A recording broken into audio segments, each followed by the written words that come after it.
मैंने अपनी जिंदगी में दीन की किताबें मदरसे के उलमा से पढ़ी हैं, गो के मदरसे में दाखिल होकर पढ़ने का मौका नहीं मिला। अब उसकी लंबी तफसील है। बचपन में मुझे भाई ने मदरसे में हिफ्ज के लिए दाखिल करवाया, तो मैंने पहले 6 पारे मदरसे में 2 महीने के अंदर हिफ्ज कर लिए। ज़हीन था, शौक भी था। कारी साहब मेरे ऊपर बड़े मेहरबान थे, तो गर्मी की 2 महीने की छुट्टियों में मैंने 6 पारे याद कर लिए। जब छुट्टियां खत्म हुई तो भाई ने कहा कि स्कूल चलो। मैंने जिद की कि नहीं, मैं तो मदरसे में पढ़ूंगा। उसने कहा नहीं, स्कूल पढ़ना छोड़ना नहीं है। वो स्कूल में टीचर थे, मुझे जबरदस्ती स्कूल ले गए।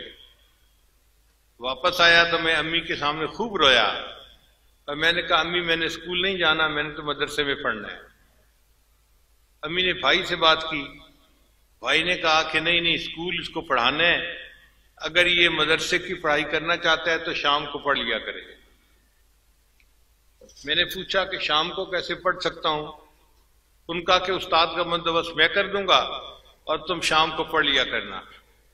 तो हमारे शहर में एक मुफ्ती थे, मुफ्ती वलीउल्लाह साहब, शहर के मुफ्ती आजम भी थे, बड़े आलिम थे। उनके दोस्त थे। उन्होंने उनको कहा कि मेरे भाई ने किताबें पढ़नी है, आप शाम को पढ़ा दिया करें। तो मुफ्ती साहब ने कहा ठीक है, मेरे पास आ जाया करें, मैं 2-3 घंटे दे के पढ़ा दिया करूंगा।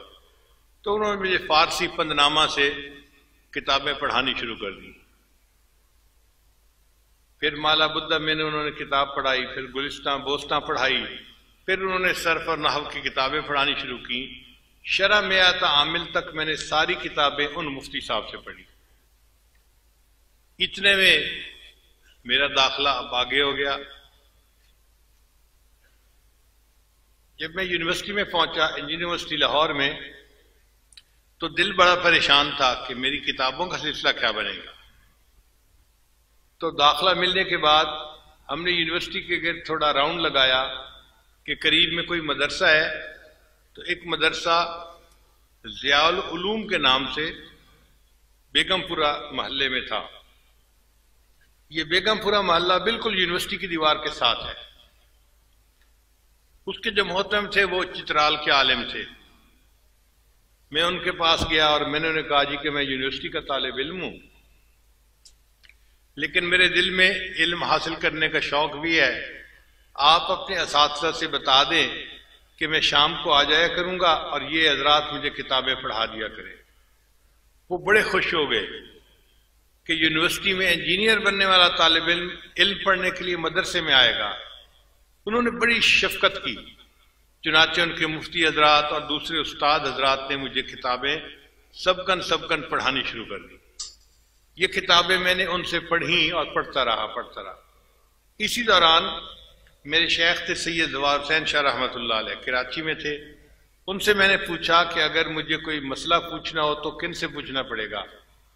उन्होंने मुझे फरमाया कि जामिया अशरफिया में एक मुफ्ती साहब हैं, उनका नाम है मुफ्ती जमील अहमद थानवी रहमतुल्लाह अलैह, आप उनके पास चले जाया करें। मैं एक दिन साइकिल चला के यूनिवर्सिटी से जामिया अशरफिया आया। उस वक्त बिल्कुल पतला दुबला लड़का सा लगता था। तो मैं मुफ्ती साहब के पास गया। मुफ्ती साहब जरा मसरूफ थे, मुझे देख के कहने लगे कैसे आए हो? मैंने कहा जी मुझे मेरे शेख ने हुक्म दिया है, तो मैं अपने मसाइल पूछने के लिए आपसे आया हूं। जो पूछना है काम की बात पूछो, मेरे वक्त जाया मत करो। तो मैं थोड़ा हैरान तो हुआ कि इसका मतलब है मुफ्ती साहब बहुत सख्त आदमी है, तबीयत के आदमी है, बड़ा नज़्म ज़ब्त है, तो यहां पर टाइम ज्यादा नहीं मिलना। फिर मैंने उनसे बैठ के बात की। मैंने कहा मुफ्ती साहब मैं सुन्नत का शहदाई हूं, ये अल्फाज थे, मैं सुन्नत का शहदाई हूं और मैं चाहता हूं कि मैं हर काम सुन्नत के मुताबिक करूं, मगर मुझे पता नहीं है कि कैसे करना है। मैं आपके पास आया हूं, आप मुझे बताते जाएं, मैं ऐसे अमल करता जाऊंगा। इस बात को सुन के मुफ्ती साहब बहुत खुश हो गए। चुनाचे मैंने उनसे खाने की सुन्नतें पूछी, पीने की सुन्नतें पूछी, लिबास की सुन्नतें पूछी, सोने जागने की सुन्नतें पूछी। हैरानी की बात है कि हमें इस बातचीत करने में 2.5 घंटे लग गए। 2.5 घंटे के बाद मुफ्ती साहब ने टाइम देखा और फरमाने लगे, भाई बहुत ज्यादा वक्त हो गया, मगर आपने बात ही ऐसी छेड़ी कि मैं बात करता रहा। अच्छा, आपको मेरे पास आने की इजाजत है, जिस वक्त आप चाहें आप आ जाया करें और दारुल इफ्ता में बैठ जाया करें, मैं आपको देख लिया करूंगा तो मैं अपने काम से फारिग होकर आपको बुला लिया करूंगा। चुनाचे उसके बाद मैं मुफ्ती साहब के पास जाता था और नमाज के बारे में, वुजू के बारे में, तहारत के बारे में जो मसाइल होते थे मैं हजरत मुफ्ती साहब से पूछता था। हजरत मुफ्ती साहब ने मेरे अंदर उलमाए देवबंद की मोहब्बत भरी और मुझे देवबंद उलमा का शहदा बना दिया। उनकी तबाय सुन्नत, उनके तकवा को देख के मुझे महसूस हुआ कि वाकई ये वो उलमा है जो उलमाए रब्बानीयीन है और इनसे दीन सीख कर उसके मुताबिक जिंदगी गुजारनी चाहिए। फिर उसके बाद बुखारी शरीफ पढ़ने का जब टाइम आया तो एक थे मौलाना मोहम्मद जाफिर साहब, वो बुखारी शरीफ के हाफिज भी थे, कुरान के हाफिज भी थे। उनसे मैंने बुखारी शरीफ को पढ़ा। दरमियान में 1-2 मरतबा मुझे ख्याल भी आया कि वफाकुल मदारिस का इम्तहान मुझे देना चाहिए। मैंने अपने एक उस्ताद से पूछा, उस्ताद जी क्या मैं इम्तहान न दे दूं? तो उस जमाने में वफाक का इदारा नया नया बना था और इम्तहान देने का इतना रिवाज नहीं था। वो जो उस्ताद थे उन्होंने खुद भी वफाक से इम्तहान पास नहीं किया हुआ था, तो वो कहने लगे कि तुम्हें कागज की डिग्री चाहिए या इल्म चाहिए? मैंने कहा जी इल्म चाहिए। कहने लगा ठीक है, इल्म पढ़ रहे हो तो हमने कौन सा अपने उस्तादों से डिग्रियां ली हैं, हम भी उस्तादों से पढ़ के आलिम बनी हैं, तुम भी पढ़ जाओ। तो इस तरह मैं इम्तिहान न दे सका, वरना मुझे इतना यकीन था कि मैं यूनिवर्सिटी में फर्स्ट आने वाला तालिब इल्म था। अगर मैं इम्तिहान देता तो पास जरूर हो जाता और वफाक का मुस्तनद आलिम भी कहलाता, मगर अल्लाह को जो मंजूर वही होके रहते हैं। ताहम 2 इदारे ऐसे हैं कि जिन्होंने मुझे आलिम की एजाजी डिग्री भी जारी की है। इसको मैं अपने लिए सनद समझता हूं और अल्लाह का एहसान मानता हूं। एक जहानिया मंडी में दारुल है, जामे रहमानिया उसका नाम है, वहां के मोहतमिम हर साल मुझे बुखारी शरीफ के इफ्तिताह के लिए या इख्तितामी हदीस पढ़ाने के लिए बुलाया करते थे। एक दिन वो मुझे कहने लगे कि हजरत आज आपने जल्दी नहीं जाना बल्कि रुकना है। मैंने पूछा क्यों? कहने लगे इसलिए कि हमने तलबा की दस्तार बंदी करवानी है और आपकी भी दस्तार बंदी होनी है। मैंने मोहतमिम साहब से पूछा हजरत मेरी दस्तार बंदी किस खुशी में होनी है? कहने लगे कि आपने जो दीन की खिदमत की है ना, और आपके रशिया के सफर के हालात हमने सुने हैं, तो हमारे शूरा ने फैसला किया कि हम आपको अपने मदरसे की तरफ से एजाजी डिग्री जारी करें। मैंने कहा हजरत ये ठीक कैसे होगा कि आप मुझे एजाजी डिग्री? उन्होंने एक रजिस्टर उठाया, कहने लगे देखो ये हाजिर रजिस्टर है, मैंने साल के शुरू में आपका नाम तलबा की फहरिस्त में लिख दिया था और पूरा साल आप दीन का काम करते रहे, मैं आपकी हाजिरी लगाता रहा और आप बाकायदा इस साल के तलबा की फहरिस्त में आपका नाम शामिल है, अब हम आपको डिग्री दे सकते हैं। चुनाचे उन्होंने भरे मजमे में अमामा पोशी भी करवाई और मदरसे की तरफ से एजाजी डिग्री भी जारी कर दी। फिर उसके बाद दूसरी डिग्री कासिमुल उलूम मुल्तान के जो मोहतमिम थे उन्होंने अता की। उन्होंने भी यही अल्फाज कहे कि आपकी दीनी खिदमात को हमने देखा है और अल्लाह ने बहुत लोगों की जिंदगियों को बदला है, अब हम चाहते हैं कि मदरसे की तरफ से आपको एजाजी डिग्री दें।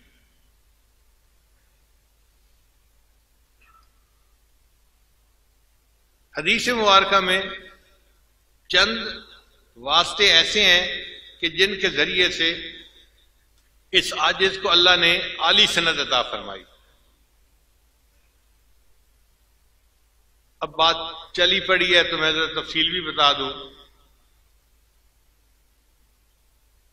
मुझे देवबंद जाने का मौका अल्लाह ने अता फरमाया तो हजरत मौलाना सालिम कासमी रहमतुल्लाह अलैह जो कारी तैयब रहमतुल्लाह के बेटे थे और दारुल देवबंद वक्फ के मुहतमिम थे, उन्होंने अपने घर दावत दी। हमने उनके घर में खाना खाया तो मुझे कहने लगे हजरत आप मेरे साथ आए। तो मैं उनके साथ उठ के गया।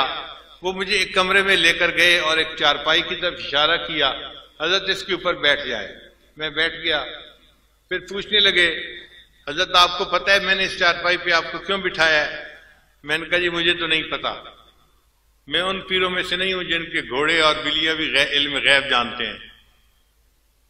तो हंस पड़े। कहने लगे अच्छा मैं आपको बताता हूं कि ये चारपाई हजरत मौलाना कासिम ननौतवी रहमतुल्लाह अलैह की है और ये कमरा भी उन्हीं का है, और मेरा ये दिल चाहता था इस कमरे में इस चारपाई पर आपको बिठाकर इजाजत हदीस लूं। अब मेरी तरफ से आपको हदीस की इजाजत है। उन्होंने लिखी हुई सनद भी दे दी और उनकी सनद भी काफी आली थी। अल्लाह ने मुझे ये नेमत वहां पर अता फरमा दी। दूसरी हदीस की आली सनद, उसका भी अजीब किस्सा।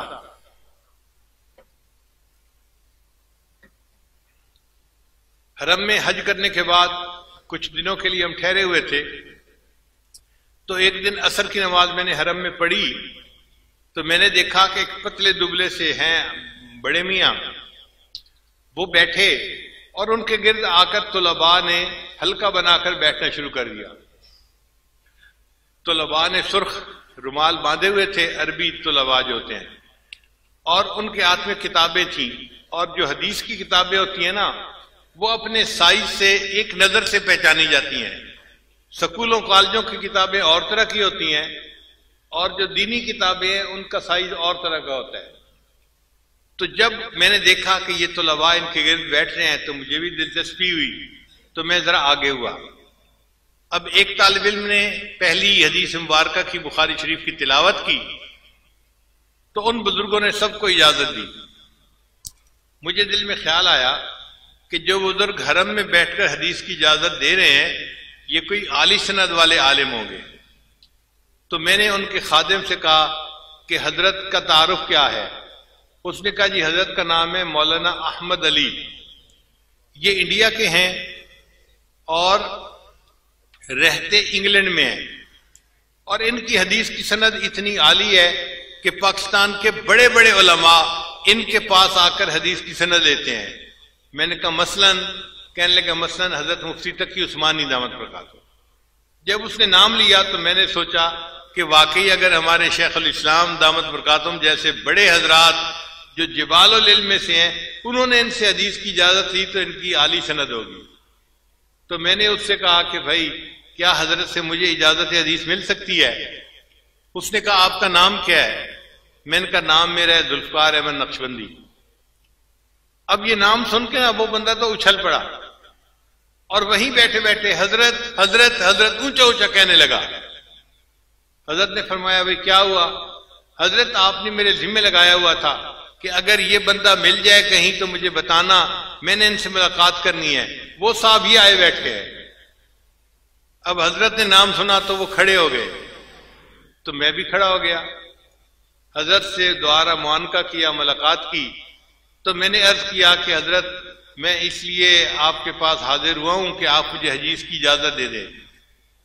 वो फरमाने लगे कि मैं जब घर से चला था हज के इरादे से तो मैंने उस वक्त ये इरादा किया था अगर इस सफर में कहीं मेरी आपसे मुलाकात हो जाएगी तो मैं आपके साथ मिलकर तौबा के कलिमात पढ़ूंगा, क्योंकि मैंने नीयत पहले की हुई थी। आपने तो आज की है हदीस की इजाजत की, पहले आप मुझे तौबा के कलिमात पढ़ाएं फिर मैं आपको हदीस की इजाजत देता हूं। अल्लाह की शान देखिए जी, उनके हुक्म पर मैंने हरम में बैठ के वहीं उनको तौबा के कलिमात पढ़ाए और फिर उन्होंने हदीस की इजाजत दी। और उनकी हदीस की इजाजत जो है वो हजरत मौलाना फजल रहमान गंज मुराद आबादी रहमतुल्लाह के वास्ते से वाकई बाकी सबसे आली बन जाती है। एक तीसरी सनद जो हदीस की मुझे मिली वो भी अजीब।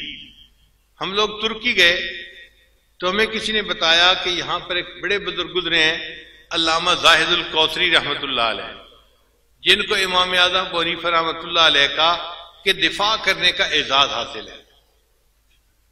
उन्होंने बड़ी आला किताबें लिखी, अरबों ने भी उसकी बड़ी तारीफ की। तो उनके एक आखिरी शागिर्द, उनका नाम है शेख अमीन सिराज रहमतुल्लाह अलैह, वो अभी जिंदा है और उनको हुकूमत ने नादिर हस्तियों में शामिल करके उनके लिए खुद डॉक्टरों की टीम उनके साथ लगाई हुई है, उनकी सेहत का ख्याल रखें ताकि ये तारीखी हस्ती बीमार ना हो जाए। वो अभी जिंदा है, मगर वो 5 नमाजें अपने घर की मस्जिद में पढ़ते हैं। सिर्फ जुमा की नमाज के लिए वो आते हैं, और जुमा की नमाज के लिए भी मस्जिद के साथ एक शीशे का कमरा बनाया गया है, वहां वो नमाज पढ़ते हैं। लोग उनसे नहीं मिल सकते, वो लोगों से नहीं मिल सकते, क्योंकि मिलने से वायरस फैलता है, बैक्टीरिया फैलता है, बीमारियां फैलती हैं। और ये शख्सियत चूंकि कौमी शख्सियत है, इसलिए उनकी सेहत का ख्याल रखना डॉक्टरों की जिम्मेदारी है। वो डॉक्टरों के साथ आते हैं, नमाज पढ़ के चले जाते हैं। खैर, हमने अल्लाह से बड़ी दुआ मांगी, 2 दिन नफल पढ़ते रहे सलातुल हाजत के, कि या अल्लाह हमें तौफीक अता फरमा, हम उनकी जियारत भी करें और उनसे इजाजत हदीस भी ले लें। मुझे एक आलिम ने बताया, वो जल्दी हदीस की इजाजत नहीं देते, वो कहते हैं कि 10-15 दिन मेरे साथ रहो और दर्स में बैठो, फिर हदीस की इजाजत दूंगा। अब हम परेशान कि हमारा तो सफर था 1-2 दिन के बाद, तो हम 10-15 दिन तो नहीं रह सकते। अगर उन्होंने ये शर्त लगा दी तो मुश्किल हो जाएगी। बहरहाल दुआएं मांगते रहे, अल्लाह की शान के वो जुमा के लिए मस्जिद में तशरीफ लाए। उनका एक खादिम था, वो कमरे से बाहर निकला तो मैंने उससे बात की। मैंने कहा कि भाई, मैं इस तरह पाकिस्तान से आया हूं और ये मेरा नाम है, और आप हजरत को मेरे सलाम भी दें और अर्ज करें कि अगर हदीस की इजाजत दे दें तो उनका मेरे ऊपर बड़ा एहसान होगा। खादिम ने जाकर उनको नाम बताया तो वो फरमाने लगे कि ये नाम तो मैंने पहले सुना हुआ है, ये पाकिस्तान के शेख आए हैं, तो अब मेरा भी दिल चाहता है कि मैं इनसे मुलाकात करूं, उनको अंदर ले आओ। लो जी, हमें कमरे के अंदर जाने का मौका मिल गया। जब कमरे के दरवाजे पर मैं पहुंचा ना, तो डॉक्टर ने मुझे रोक लिया। जी, आप पाकिस्तान से आए हुए हैं और आपके मुल्क में तो हाइजानिक कंडीशन अच्छी नहीं है, तो आप तो इनसे नहीं मिल सकते। मैंने कहा भाई, मेरी भी चाहत थी और शेख ने भी याद किया था, इसलिए मैं आया हूं। उनका नहीं, आपको हम इस कमरे में नहीं आने देते। फिर उसने दूसरे डॉक्टरों को कहा, जी ये पाकिस्तान से आए हैं, इनको इस कमरे में दाखिल नहीं होने दे सकते। तो और डॉक्टर भी आगे करीब आ गए। अब जाना मुश्किल अंदर। तो शेख अमीन सिराज ने देखा तो उन्होंने अरबी जुबान में उनसे बात की कि तुम इस बंदे को क्यों रोके हुए हो। उनका जी, आप कौमी वर्सा है और आपकी जान की हिफाजत हमारी जिम्मेदारी है।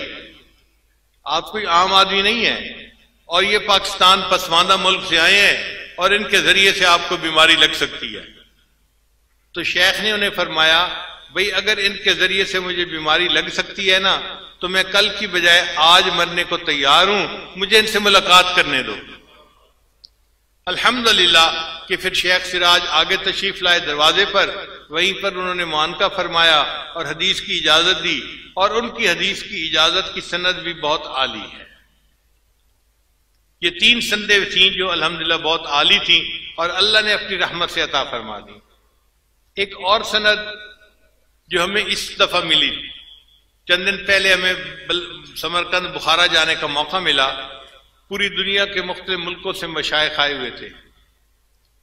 तो मुझे कमरे में एक साहब कहने लगे कि हजरत, शाम के एक आलिम आए हैं, सैयद हैं, और उनकी हदीस की निस्बत बड़ी आली है, और बुखारा के उलमा उनके कमरे में जा रहे हैं उनसे हदीस की निस्बत लेने के लिए।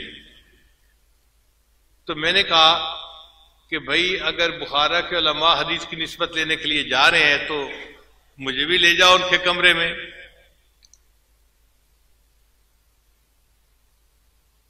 कहने लगे, जी कैसे? मैंने कहा व्हील चेयर ले आओ, मैं चलता हूं उनके कमरे में।